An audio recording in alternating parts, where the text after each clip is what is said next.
निर्गुण भक्ति धारा के प्रसिद्ध सूफी संत कबीर दास जी की जयंती पर आप सभी को हार्दिक शुभकामनाएं। नमस्कार दोस्तों, मैं डॉक्टर ममता श्रीवास्तव अपने यूट्यूब चैनल ममता की कलम से मैं आप सभी का स्वागत करती हूँ। दोस्तों, आज बात कर रही हूँ संत कबीर दास जी की। यूँ तो बहुत सारे संत महात्मा हमारे भारतवर्ष में आए और इस दुनिया से चले भी गए तमाम संदेश दे करके, लेकिन वर्तमान में भी बहुत सारे संत हैं। लेकिन कबीरदास जी एक ऐसा नाम है कि जो सभी के दिल में बसते हैं।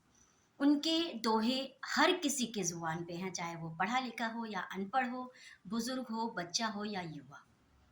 क्या कभी सोचा है कि ऐसा क्यों है? आइए इसी पर चर्चा करते हैं आज।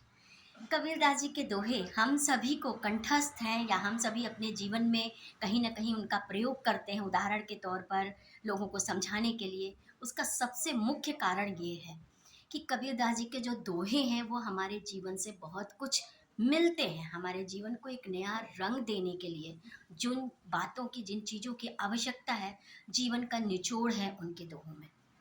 मैं तो कहती हूँ कि जीवन में एक बार रामायण, महाभारत, गीता पढ़ने के साथ साथ सभी को कबीरदास जी के दोहों की किताब भी, कबीर ग्रंथावली भी पढ़नी चाहिए। कबीरदास जी को मैं बहुत हृदय से मानती हूँ और कहीं ना कहीं उनकी बातों को आत्मसात करने का भी प्रयास करती हूँ। उसके पीछे सबसे मुख्य जो वजह है वो ये है कि उनकी कथनी और करनी दोनों समान थी।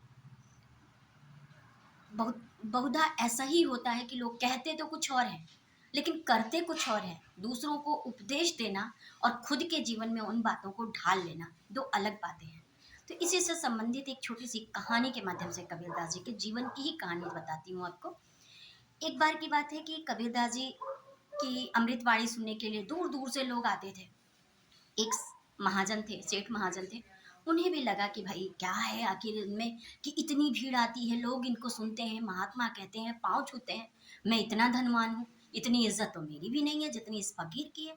आखिर उसमें है क्या? और वो भी जाने लगे उनकी अमृतवाणी सुनने। धीरे धीरे सुनते सुनते वो भी उनके मुरीद हो गए।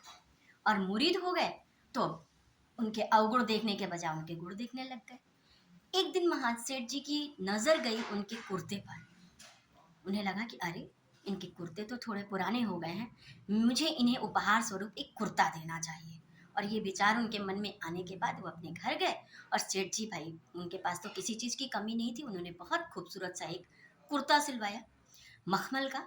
और उसके अंदर से एक साधारण कपड़े का अस्तर लगा हुआ था। जैसे किसी भी कीमती रेशम के कपड़ों के साथ में अस्तर ज़रूरी होता है, तो उन्होंने भी अस्तर लगा के एक कुर्ता बनवाया। और अगले दिन जब आए तो कबीरदास जी को भेंट किया और कहा कि बाबा, ये छोटी सी भेंट है, स्वीकार कीजिए। कबीरदास जी ने ले लिया उसे। और अगले दिन जब फिर अमृतवाणी के लिए सब इकट्ठा हुए तो सेठ जी ने देखा कि बाबा ने वही कुर्ता पहन रखा है। लेकिन ये क्या, आज उन्होंने कुर्ता तो वही पहना लेकिन उल्टा पहन रखा है, आखिर ऐसा क्यों?